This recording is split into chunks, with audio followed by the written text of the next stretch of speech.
بسم اللہ الرحمن الرحیم نحمده ونصلی ونسلم علی رسولہ الکریم اما بعد فاعوذ باللہ من الشیطان الرجیم بسم اللہ الرحمن الرحیم الف لام را تلک آیات الکتاب وقرآن مبین ربما یود الذین کفروا لو کانوا مسلمین صدق اللہ مولانا العظیم رب اشرح لی صدری ویسر لی امری واحلل عقدۃ من لسانی یفقہوا قولی اللہم صلی علی محمد وعلی آل محمد کما صلیت علی ابراہیم وعلی آل ابراہیم انک حمید مجید اللہم بارک علی محمد وعلی آل محمد کما بارکت علی ابراہیم وعلی آل ابراہیم انک حمید مجید۔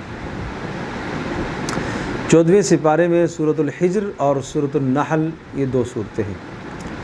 سورۃ الحجر مختصر صورت ہے اور یہ مکی صورتوں میں سے ایک صورت ہے اور 6 رکوعوں پر مشتمل ہے۔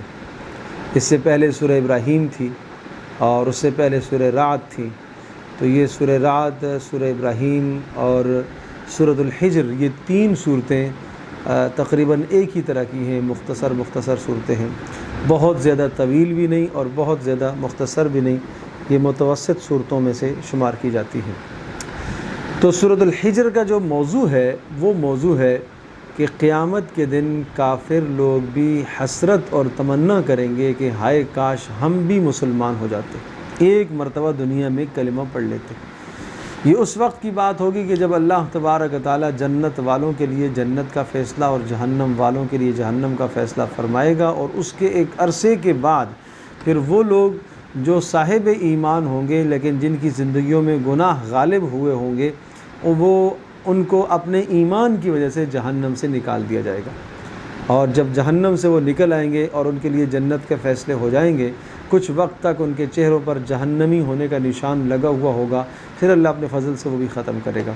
جب یہ سارے کے سارے مسلمانوں کو جہنم سے نکال دیا جائے گا، پھر اس کے بعد موت کو ذبح کر دیا جائے گا اور موت کی بھی موت آ جائے گی، تو اس وقت یہ کافر تمنا کریں گے کہ ہائے کاش ہم بھی مسلمان ہو جاتے، ایک مرتبہ کلمہ ہی پڑھ لیتے، آج ہم یہاں سے نجات پا لیتے۔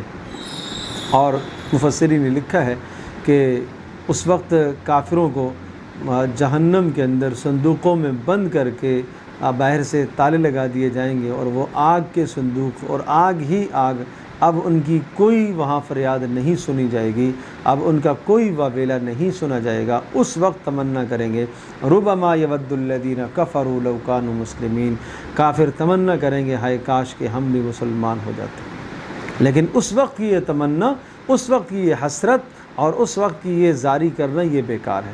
آج دنیا میں زاری کرنے کا وقت ہے، آج دنیا میں جو ہے وہ اللہ کے عذاب سے بچنے کے ذرائع اختیار کرو۔ ذرہم یاکلوا ویتمتعوا ویلہہم الامل فسوف یعلمون، آپ چھوڑ دیجئے یہ مزے اڑاتے رہیں دنیا میں، اور ان کی امیدوں نے غافل کر رکھا ہے، فسوف یعلمون، ان قریب یہ جانیں گے۔ سوال یہ کہ کب عذاب آئے گا؟ کہ ہر امت کا ہر شخص کا، ہر امت کا ایک وقت مقرر ہوتا ہے موت کا۔ وقالوا یا ایھا الساحر وقالوا یا ایھا الذی نزل علیہ الذکر انک لمجنون، رسول پاک صلی اللہ علیہ وسلم پر اعتراض کرنے لگے، چونکہ سورۃ الحجر ہے۔ عرض کر چکا ہوں پہلے بھی یہ بات کہ ہر وہ سورت جو حروف مقطعات سے شروع ہوتی ہے، شروع میں قرآن مجید کے متعلق بحث ہوتی ہے، رسالت کے متعلق بحث ہوتی ہے۔ اے وہ شخص، وقالو کہنے لگے، اے وہ شخص نزل علیہ ذکر، جو یہ خیال کرتا ہے کہ اس پر قرآن اترا ہے، انک لمجنون، آپ دیوانوں والی باتیں کرتے ہو۔ کیوں؟ لو ما تاتینا بالملائکۃ ان کنت من الصادقین، اگر تو دیوانوں والی باتیں نہ کرتا تو اتار کے دکھاؤ فرشتوں کو، ہمارے سامنے فرشتے آئیں۔ جواب آیا ما ننزل الملائکۃ الا بالحق، یاد رکھو آسمان سے فرشتوں کا اترنا اس وقت ہوتا ہے جب عذاب کے فیصلے ہو جاتے ہیں، اور عذاب کے فیصلے ہونے کے بعد پھر کوئی مہلت نہیں دی جائے گی۔ انا نحن نزلنا الذکر وانا لہ لحافظون، ہم نے اس قرآن کو اتارا ہے اور ہم ہی اس کے محافظ ہیں۔ کس طرح سے اللہ تبارک و تعالیٰ نے اس کی حفاظت کی ذمہ داری لی ہے کہ ایک چھوٹے سے بچے کے سینے میں اللہ اس قرآن کو محفوظ کرتا ہے، اس کے وہ الفاظ اسی طرح سے محفوظ، وہ لہجے ادا کے اسی طرح سے محفوظ، جس طرح سے رسول پاک صلی اللہ تعالیٰ علیہ وسلم نے پڑھ کر امت کو سنایا ہے، جس طرح سے اللہ نے حضرت جبریل علیہ السلام کے لیے نازل فرمایا ہے اور جبریل کے ذریعے سے محمد صلی اللہ علیہ وسلم پر نازل ہوا، اسی طرح سے یہ موجود ہے۔ پھر اللہ پاک نے حفاظت کے ذرائع اور اسباب سمجھانے کے لیے بتایا، کیا دیکھتے نہیں ہو وَلَقَدْ جَعَلْنَا فِي السَّمَاءِ بُرُوجًا وَزَيَّنَّا لِلنَّاظِرِينَ، یہ بڑے بڑے آسمان اللہ نے بنائے اور اس میں بڑے بڑے برجوں کی طرح کے ستارے اللہ نے بنائے، جو رب ان ستاروں کی حفاظت کر رہا ہے، ہر کوئی اپنے مدار میں چل رہا ہے۔ اور وَحَفِظْنَاهَا مِنْ كُلِّ شَيْطَانٍ الرَّجِيمٍ، اور آسمانوں کو اللہ نے محفوظ کیا ہے شیطان مردود سے، کہ جب شیطان اوپر کو جاتا ہے، فرشتوں کا کلام اچکنے کی کوشش کرتا ہے تو فَأَتْبَعَهُ شِهَابٌ مُبِينٌ، اس کے پیچھے ایک روشن ستارہ پڑ جاتا ہے اور اسے جلا کر راکھ کر دیتا ہے۔ یہ حفاظت تمہیں نظر نہیں آ رہی؟ جو رب آسمان سے شیطانوں کو دور کرنے کی قدرت رکھتا ہے اور حفاظت اس نے کی ہوئی ہے، آسمان سے اگر ملائکہ آپس میں بات کرتے ہیں، ان کا کلام کسی کو نہیں چرانے دیتا، نہیں ضائع ہونے دیتا، تو اسی طرح سے اللہ پاک نے قرآن کی بھی حفاظت کی ہوئی ہے۔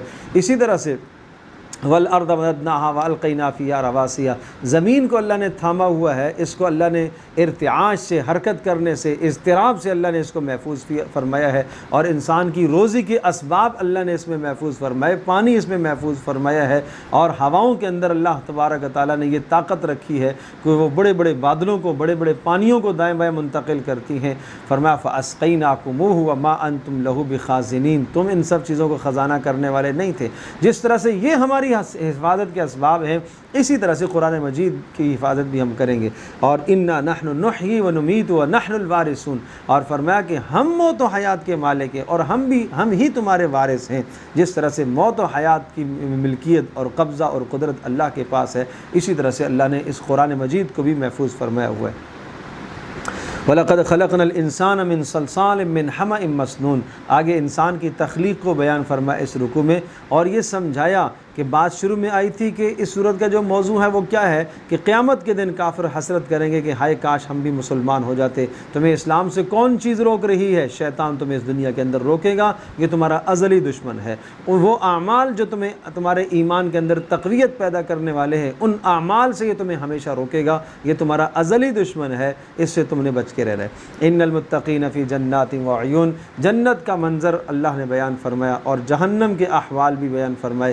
ان المتقین فی جنات وعیون، اہل ایمان متقی لوگ وہ بہشتوں میں ہوں گے، چشموں میں ہوں گے۔ ادخلوها بسلام آمنین، اور ان سے کہا جائے گا سلامتی کے ساتھ یہاں داخل ہو جاؤ، اور ان کے دلوں کے اندر جو نفرتیں دنیا کے اندر تھی وہ سب کی سب ختم ہو جائیں گی، وہاں کوئی تھکن نہیں، کوئی مشکل نہیں۔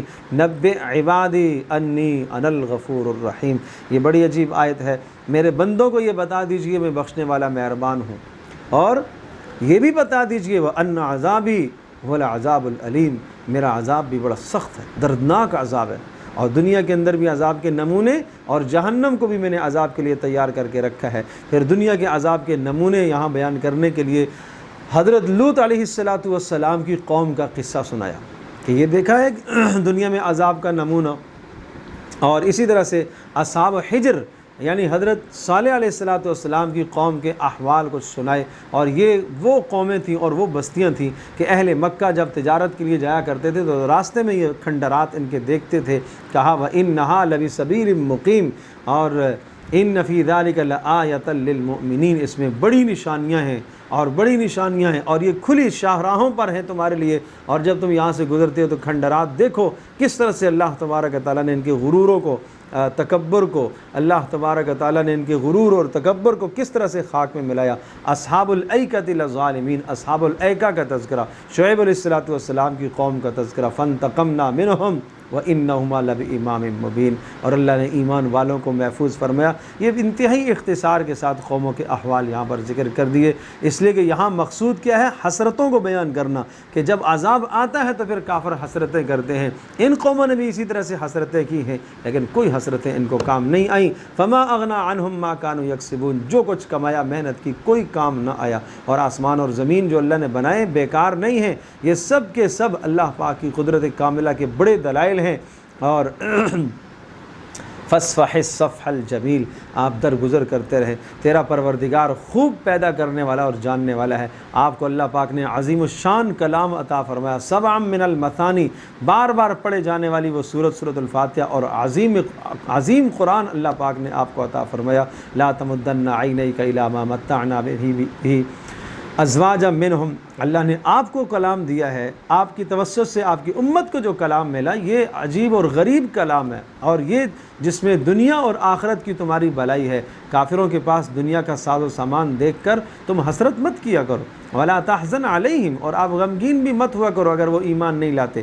واخفض جناحک للمؤمنین، آپ ایمان والوں کے لیے نرم گوشہ رکھیے، اور آپ ان کو صاف صاف پیغام دے دیجیے کہ میں اللہ کی طرف سے ڈرانے والا ہوں، باقی معجزات کے لے کے آنا یہ میرا کام نہیں ہے، یہ اللہ کا اختیار ہے۔ فاصدع بما تؤمر وَأَعْرِضْ عَنِ الْمُشْرِكِينَ، آپ کھل کے اللہ کا پیغام سنائیے۔ یہ اس وقت کی بات ہے کہ جب آپ علیہ السلام نے شروع میں اسلام کی دعوت کو آہستہ آہستہ چونکہ مخالفتیں زیادہ تھیں تو آہستہ آہستہ چھپ چھپا کر آپ علیہ السلام اسلام کی دعوت دیتے تھے اور زیادہ اس کا اظہار نہیں کیا جاتا تھا، اور اب حکم آیا فاصدع بما تؤمر، اب جس کا آپ کو حکم دیا گیا اس کے ذریعے سے آپ کفر پر چوٹ ماریے۔ صدع کہتے ہیں ایسی ضرب لگانا کہ جس ضرب سے چیز ایسی ٹوٹ جائے کہ دوبارہ جڑنے کے قابل ہی نہ رہے، یہ ہے فاصدع بما تؤمر، کہ آپ اس ایمان اس قرآن کے ذریعے سے کافر پر کفر پر ایسی ضرب کاری کیجئے کہ تاکہ دوبارہ کفر جو ہے وہ جان نہ پکڑے،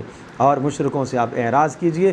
باقی رہی یہ بات لوگ استہزاء کرتے ہیں تو ہم استہزاء کا ان کو جواب دیں گے۔ ہمیں معلوم ہے آپ کا سینہ تنگ ہوتا ہے، نعلم انک یضیق صدرک بما یقولون، آپ کا دل تنگ ہوتا ہے، کوئی بات نہیں، فسبح بحمد ربک، علاج ہے، آپ کو علاج بتایا جا رہا ہے، اللہ کی تسبیح بیان کریں۔ آج بھی دنیا میں اگر کسی شخص کو غموں نے گھیرا ہے، پریشانیوں نے گھیرا ہے، لوگوں کی باتوں سے وہ تنگ ہے، جب دین پر عمل کرتا ہے، گھروں کے اندر ایک ہوتا ہے کہ آدمی دین پر عمل کرنے کی کوشش کرتا ہے، طنز آتے ہیں، بیہودہ جملے آتے ہیں، اسے کیا کرنا چاہیے؟ اللہ کی تسبیح، سبحان اللہ و بحمدہ سبحان اللہ العظیم، صبح بھی پڑھیں شام بھی پڑھیں، اور اللہ کی بندگی نماز کی طرف آؤ۔ وَاعْبُدْ رَبَّكَ حَتَّى يَأْتِيَكَ الْيَقِينُ، اللہ تبارک تعالیٰ کی بندگی کرتے رہو یہاں تک کہ موت کا وقت آ جائے۔ اتا امر اللہ فلا تستعجلوا، سورۃ النحل ہے اور سورۃ النحل، نحل کہتے ہیں شہد کی مکھی کو، اور اس میں شہد کی مکھی کا تذکرہ ہے، اس لیے اس کا نام سورۃ النحل رکھا گیا ہے، اور یہ قدر اس پہلی والی صورتوں سے قدر طویل صورت ہے اور 3 ربع پر مشتمل ہے، اور اس صورت کا جو موضوع ہے خاص 2 باتیں ہیں۔ نمبر 1، اللہ کا عذاب آ گیا، کوئی تاخیر اب نہیں ہے۔ نمبر 2، اللہ کی نعمتوں کا بیان، اور عذاب کی اطلاع پہلے سے دے دینا یہ بھی اللہ کی ایک نعمت ہے۔ اتا امر اللہ فلا تستعجلوہ، آ گیا اللہ کا فیصلہ، تم جلدی مت طلب کرو اس کو۔ سبحانہ وتعالی عما یشرکون، اللہ تبارک و تعالیٰ بلند و بالا ہے، اللہ پاکیزہ ہے ان تمام کی تمام باتوں سے جو اللہ کے ساتھ یہ شریک ٹھہراتے ہیں، اور اللہ جس پر چاہتا ہے وہی کو اتارتا ہے، اور وہی کا مضمون یہ ہے انہ لا الہ الا انا، کہ میرے سوا کوئی عبادت کے لائق نہیں ہے اور مجھ ہی سے ڈرو۔ اب انعامات کو بیان فرمایا، آسمان اور زمین کی تخلیق یہ تمہارے لیے بڑی نعمت ہے۔ خلق الانسان، تمہاری اپنی تخلیق اللہ کی طرف سے بڑی نعمت ہے۔ والانعام خلقہا، چوپایوں کا پیدا ہونا، صرف تمہیں پیدا نہیں کیا، تمہارے زندگی کے اسباب بنائے، چوپایوں کا ہونا، اس میں تمہارے لیے کھانے کے اسباب ہیں، گوشت تم کھاتے ہو، دودھ تم پیتے ہو، اور اسی طرح سے سواریاں تم ان چوپایوں پر کرتے ہو، ان کی کھالوں کو، ان کے بالوں کو، ان کی ہڈیوں کو تم استعمال کرتے ہو، کہا یہ سب اللہ پاک کی طرف سے ملنے والی تمہارے لیے نعمتیں۔ والذی انزل من السماء ماء، آسمان سے بارش کا برسنا یہ تمہارے لیے نعمت ہے، اور اس بارش کے ذریعے سے نباتات کا اگنا یہ تمہارے لیے نعمت ہے۔ وسخر لکم اللیل والنہار والشمس والقمر، اور دن اور رات کا نظام، دن میں تم معاش اختیار کرتے ہو یہ نعمت ہے، رات کو تم آرام کرتے ہو یہ نعمت ہے۔ شمس اور قمر، سورج اور چاند تمہارے لیے نعمتیں ہیں جن کے ذریعے سے تمہارے لیے خوراکیں بنتی ہیں، پکتی ہیں، سبزیاں پکتی ہیں، پھل پکتے ہیں، ذائقے برتا ہے اللہ پاک، اور اللہ پاک کی قدرت کی نشانیاں ہیں۔ یہ سب قسمہ قسم کے جو چوپائے اللہ پاک نے دنیا میں پھیلائے ہیں یہ سب کی سب اللہ کی قدرت کی نشانیاں، اور یہ تمہارے لیے نعمتیں۔ والذی سخر البحر، اور یہ نعمتیں تو وہ تھی جو خشکی کی نعمتیں تھیں، اب آئیے سمندروں کی نعمتیں تمہارے لیے اللہ نے کیا بنائی ہیں۔ سخر البحر، سمندر تمہارے کام میں لگایا، وہ تمہارے نفع کے لیے ہے، اور اس کے سے تم تر و تازہ مچھلیاں نکالتے ہو، اور قسمہ قسم کے موتی وہاں سے تم نکالتے ہو، اور اسی طرح سے تمہاری کشتیاں اور جہاز بڑے بڑے سمندر کی تہوں کو چیرتے ہوئے نکل جاتے ہیں۔ یہ سب کچھ کیوں ہے؟ لتبتغوا من فضل، ایک ملک سے دوسرے ملک، ایک شہر سے دوسرے شہر نقل مکانی تم کرتے ہو، اور تم بڑے بڑے مال اور سامان لے کے جاتے ہو، لعلکم تشکرون، تاکہ تم اللہ کا شکر ادا کرو۔ وَأَلْقَى فِي الْأَرْضِ رَوَاسِيَ أَن تَمِيدَ بِكُمْ، اور اللہ پاک نے اس زمین کو تھر تھرانے سے، کانپنے سے بچایا ہے، زلزلے سے بچایا ہے۔ اللہ ہی اس کو محفوظ رکھتا ہے، کبھی کبھی اللہ پاک اس کو ہلا دیتا ہے۔ اللہ نے پہاڑوں کو گاڑا ہے، جب زمین کو پیدا کیا کہ یہ زمین تھر تھرا رہی تھی پانی کے اوپر، تو اس کو مضبوط کرنے کے لیے پہاڑوں کو پیدا کیا۔ یہ اللہ کی نعمت ہے۔ اور چشموں کو بنایا، اور راستوں کو بنایا، اور راستوں کے ستاروں کے ذریعے سے تم راستے حاصل کرتے ہو۔ یہ سب اللہ کی نعمتیں۔ یہ سب ذکر کرنے کے بعد کیا کہا؟ افمن یخلق کمن لا یخلق، جو ذات پیدا کرنے والی اللہ پاک، کیا وہ اور وہ جن کو تم اللہ کا شریک ٹھہراتے ہو، جنہوں نے کچھ بھی نہیں پیدا کیا، کیا یہ دونوں برابر ہو سکتے ہیں؟ افلا تذکرون، اتنی موٹی سی بات بھی سمجھ میں نہیں آتی۔ وَإِن تَعُدُّوا نِعْمَةَ اللَّهِ لَا تُحْصُوهَا، اللہ کی نعمتوں کو شمار کرنے لگ جاؤ نہیں کر سکو گے۔ إِنَّ اللَّهَ لَغَفُورٌ رَحِيمٌ، اللہ بخشنے والا مہربان ہے، تمہیں مواخذہ نہیں کرتا، پکڑتا نہیں ہے، نعمتیں تم سے جلدی سلب نہیں کرتا، اور تمہارے دلوں میں جو باتیں چھپی ہوئی ہیں اللہ اسے بھی جانتا ہے۔ اور جن کو یہ پکارتے ہیں اللہ کے سوا، اللہ کے سوا، یہ جگہ جگہ قرآن جو کہتا ہے اللہ کے سوا کو پکارنا، اللہ کے سوا کو مت پکارو، ان کی مثالیں، یہ اللہ کے سوا کو کیا چیز ہے؟ ہر وہ شے جو اللہ کو تعظیم دی جاتی ہے، جو اللہ کو عظمت دی جائے، جو اللہ کو قدر اور مقام دیا جائے، یہ مقام کسی کو بھی دیتا ہے تو یہ شرک ہے، وہ اس کا بت ہے، چاہے وہ پتھر ہو، چاہے وہ سورج ہو، چاہے وہ چاند ہو، چاہے وہ نفس ہو، چاہے وہ مال ہو، چاہے وہ اقتدار ہو، کچھ بھی چیز ہے وہ اس کا بت ہے، وہ سب من دون اللہ ہے، وہ اللہ کے سوا ہے۔ جس آدمی کا اعتماد مال پر ہے، جو اعتماد اللہ پر ہونا چاہیے، اس نے مال کو معبود بنایا ہے۔ جس کا اعتماد اپنے نفس پر ہے، اپنی ذات پر اتنا اعتماد ہے جو اعتماد اللہ پر ہونا چاہیے، اس نے اپنے نفس کو معبود بنایا ہوا ہے۔ تو یہ باتیں سمجھنے کی ہیں۔ پھر موضوع ذکر فرمایا الہکم الہ واحد، تمہارا پروردگار ایک ہی ہے، ایک ہی ہے۔ فالذین لا یؤمنون بالآخرہ قلوبہم منکرۃ وہم مستکبرون، اللہ پر ایمان اور آخرت پر ایمان نہ رکھنے والے، ان کے دل توحید سے، اللہ کی نام سے، اللہ کی یاد سے خالی اور اجنبی ہوتے ہیں۔ لا جرم، یقینی بات ہے کہ جو تم چھپاتے ہو یا ظاہر کرو اللہ جانتا ہے۔ اور جب ان سے کہا جاتا ہے کہ اللہ نے جو نازل کیا ہے اس کی طرف آ جاؤ، تو کیا کہتے ہیں؟ اساطیر الاولین، یہ تو دقیانوسی باتیں ہیں، یہ تو پرانی باتیں ہیں، کوئی نیا دین لے کے آؤ، کوئی جدت لے کے آؤ۔ یہ تجدد پسندی کا جو فتنہ آج بھی اس دنیا کے اندر موجود ہے، یہ کوئی آج کی بات نہیں ہے، اس وقت بھی یہ لوگ کہتے تھے نہیں نہیں نہیں یہ تو پرانی باتیں کرتا ہے۔ بھائی توحید آدم علیہ السلام سے لے کر محمد صلی اللہ علیہ وسلم پر کے زمانے تک ایک ہی توحید ہے، وہی اللہ پر ایمان، وہی آخرت پر ایمان، وہی قیامت پر ایمان، وہی جنت پر یقین، وہی جہنم پر ایمان، یہ وہی چیزیں ہیں۔ ہاں جزیات بدلتی رہی، احکام بدلتے رہیں۔ قد مکر الذین من قبلہم، اللہ کے عذاب کے نمونے کیا دیکھا نہیں ہے؟ ایسی بستیوں کو اور کھنڈرات نہیں دیکھے؟ کبھی کبھی گزرا کرو کھنڈرات کے پاس سے کہ یہاں کوئی آباد تھا، آج وہاں ہڈیاں پڑی ہوئی ہیں، جہاں مکانات کے کھنڈرات ہیں۔ اور اللہ کے عذاب جب آئے تو اچانک ان کے محلات، بلند و بالا محلات ان کے گر پڑے، اور فرمایا جب ملائکہ نے ان کی روحوں کو قبض کیا فَأَلْقَوْا السَّلَمَ، تو پھر کیا ہوا؟ ملائکہ کے سامنے معذرتیں کرنے لگے، اور ہم نے ایسا تو نہیں کیا تھا، اور اقرار کر رہے ہیں مَا كُنَّا نَعْمَلُ مِن سُوءٍ، نہیں بھائی ہم نے یہ جرم نہیں کیے، ہم نے یہ جرم نہیں کیے۔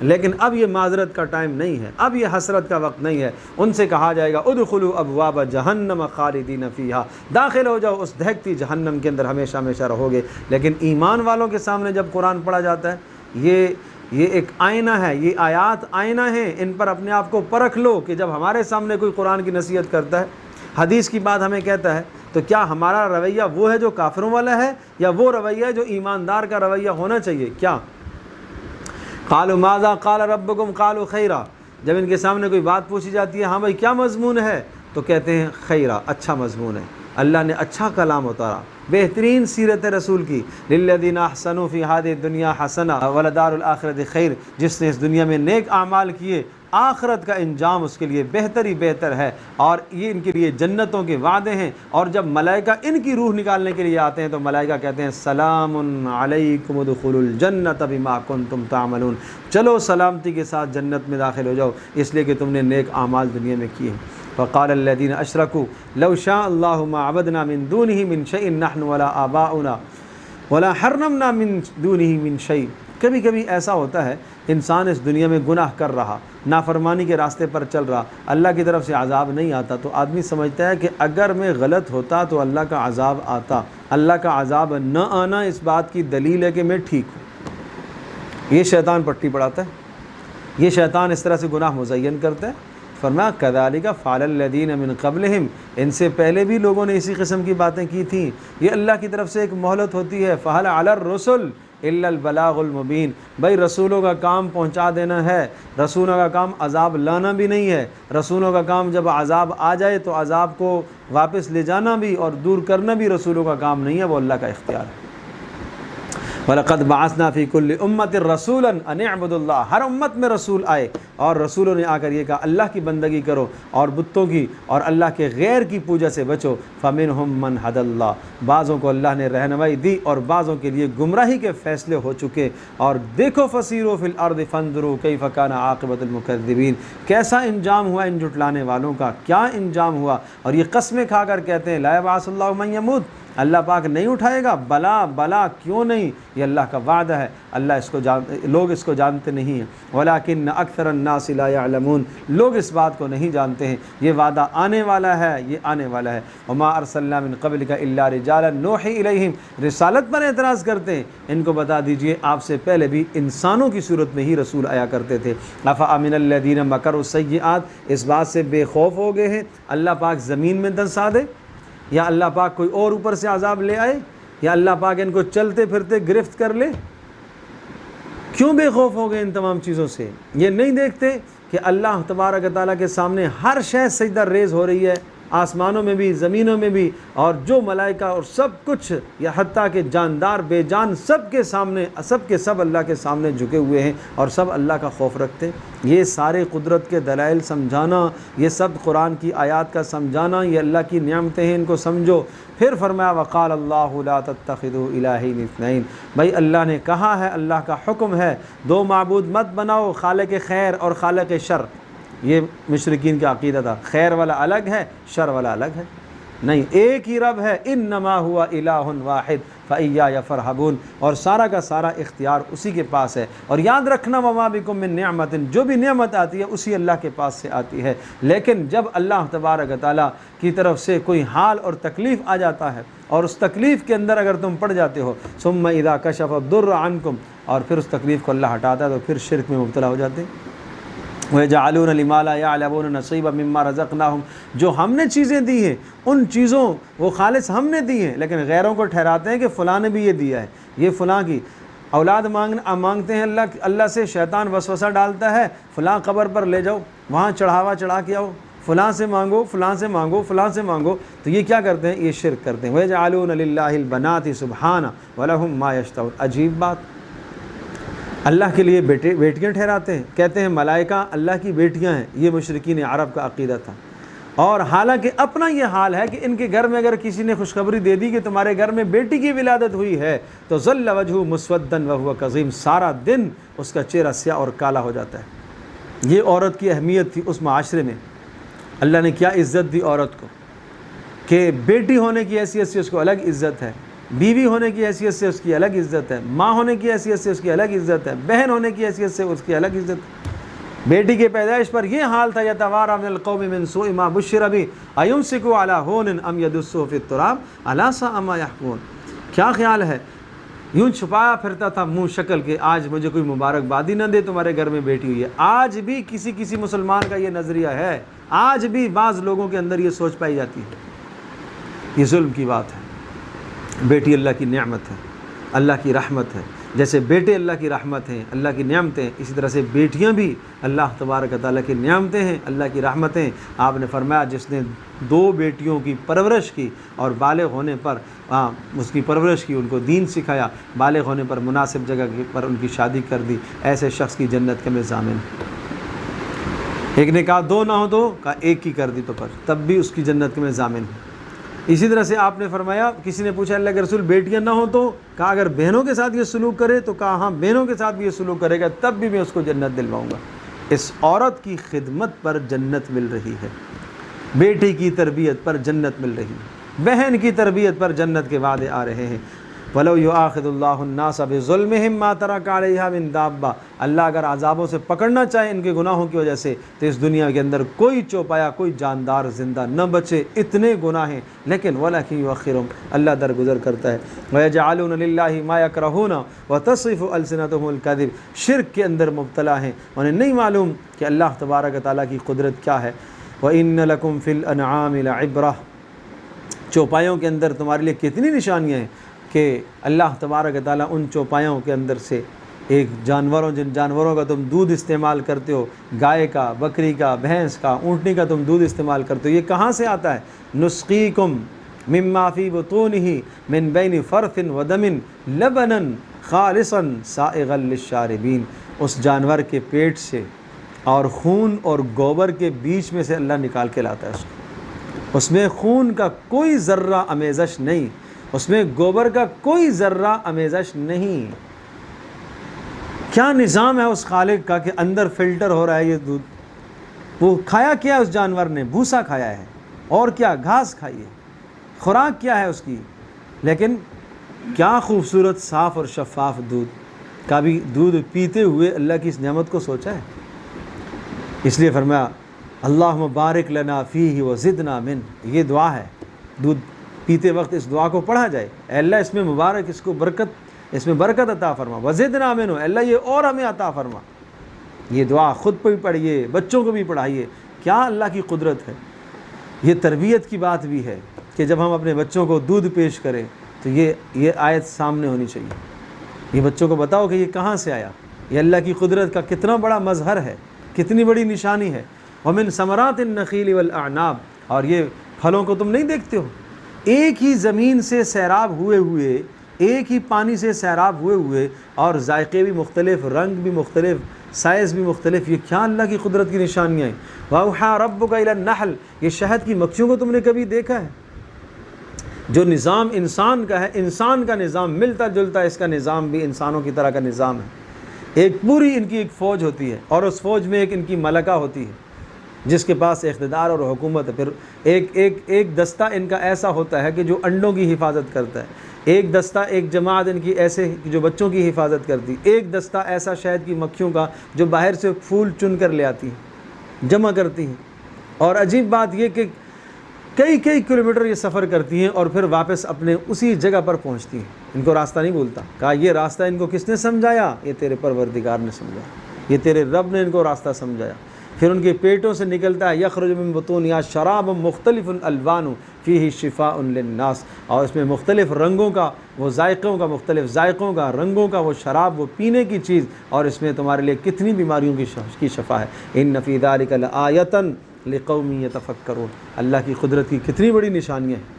اور اللہ پاک نے تمہیں فضیلت دی، بعض کو بعض پر فضیلت دی، بعض کو مال زیادہ دیا، بعض کو کم دیا۔ فَمَا الَّذِينَ فُضِّلُوا بِرَادٍ، یہ ایک سمجھائی گی، مثال سمجھائی گی۔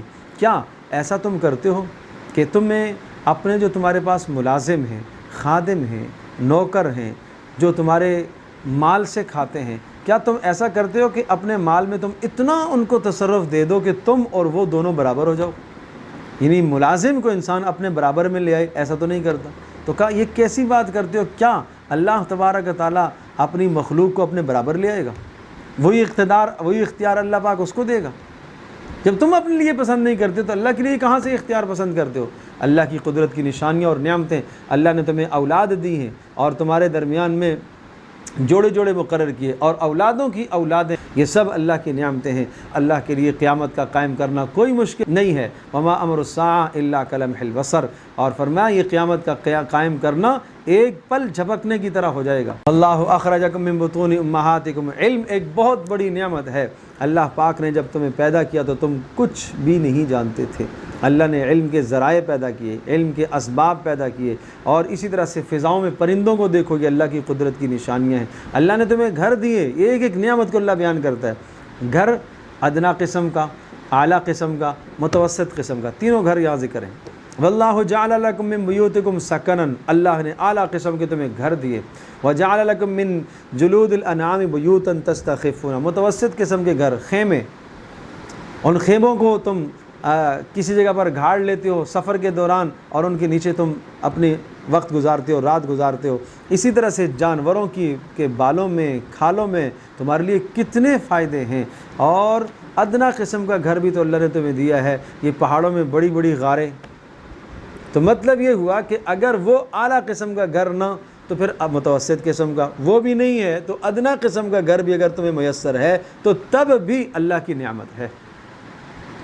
حضرت علی فرمایا کرتے تھے کہ آسمان چھت اور زمین فرش، تو چھت اور فرش تو تمہیں ملا ہوا ہے، پانی وافر میں مفت، اور اسی طرح سے ہوا وافر میں، کوئی اس کا خرچ نہیں، اور اگر کچھ بھی کھانے کو نہ ملے تو درختوں کے پتے کھاؤ، اور اللہ کی بندگی کرنا پھر بھی تمہارے ذمہ لازم ہے، اور شکر کرنا پھر بھی لازم ہے۔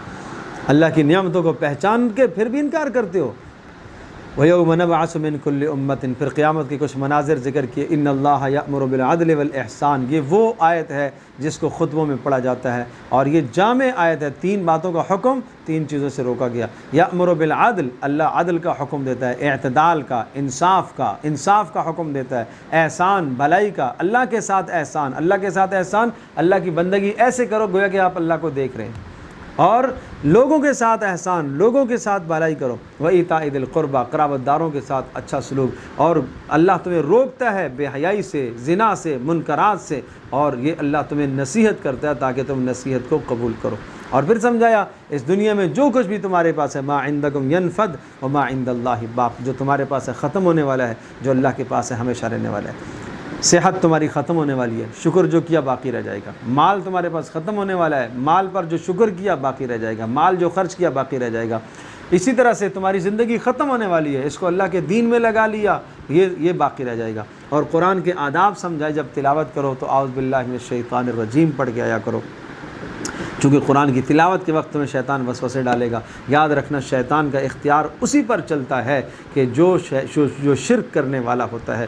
ہاں، انہ لیس لہ سلطان علی الذین آمنوا، جو ایماندار لوگ ہیں اور جن کا اللہ کی ذات عالی پر بھروسہ ہوتا ہے، ان پر شیطان کا کسی بھی قسم کا داؤ نہیں چل سکتا۔ آگے ایک مضمون سمجھایا کہ کلمہ کفر نہیں کہنا، زبان سے ایسا کلمہ مت کہو جو انسان کو کفر کی طرف لے جائے، لیکن اگر آپ مکرہ ہو گئے، آپ کو مجبور کر دیا گیا اور آپ کی جان کا خطرہ ہو گیا تو وہ کلمہ کفر کہنے کی اجازت ہے۔ اس صورت میں اجازت ہے کہ تمہارا دل مطمئن ہو ایمان پر۔ پھر ایک مثال سمجھائی کہ کسی بھی جگہ کے اندر دنیا میں ایک بستی ہو سکتی ہے۔ بعض نے کہا مکہ کی بستی مراد ہے، امن بھی تھا، رزق کی فراوانی بھی تھی، فکفرت، انہوں نے انکار کیا۔ ناشکری کی بدترین سزا کیا ہوئی؟ فاذاقها اللہ لباس الجوع، اللہ نے بھوک کا لباس اور خوف کا لباس مسلط کر دیا۔ جس طرح سے لباس انسان کے ساتھ ہمیشہ لگا رہتا ہے، اسی طرح سے ہمیشہ کے لیے بھوک اور خوف مسلط ہے۔ آج کی یہ کیفیت ہے، آج ہر جگہ تنگ دستی ہے، فقر ہے، فاقے ہیں، اور بھوک مسلط ہے، اور خوف اور ہراس پھیلا ہوا ہے۔ ایک بھائی سے ڈرتا ہے، ماں باپ سے، اور ماں باپ اولادوں سے، اور پڑوسی سے خوف زدہ ہے۔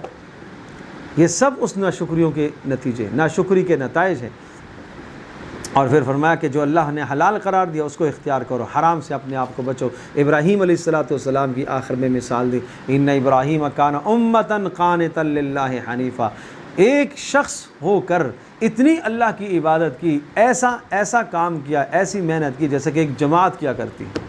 اور یہ بھی معنی ہے ابراہیم ایک پیشوا ہیں، راہبر اور رہنما ہیں، قانتا للہ، اللہ کے سامنے جھکنے والے ہیں، اور کفر سے، شرک سے بیزار ہو کے ایک اللہ کے سامنے سر کو جھکانے والے ہیں۔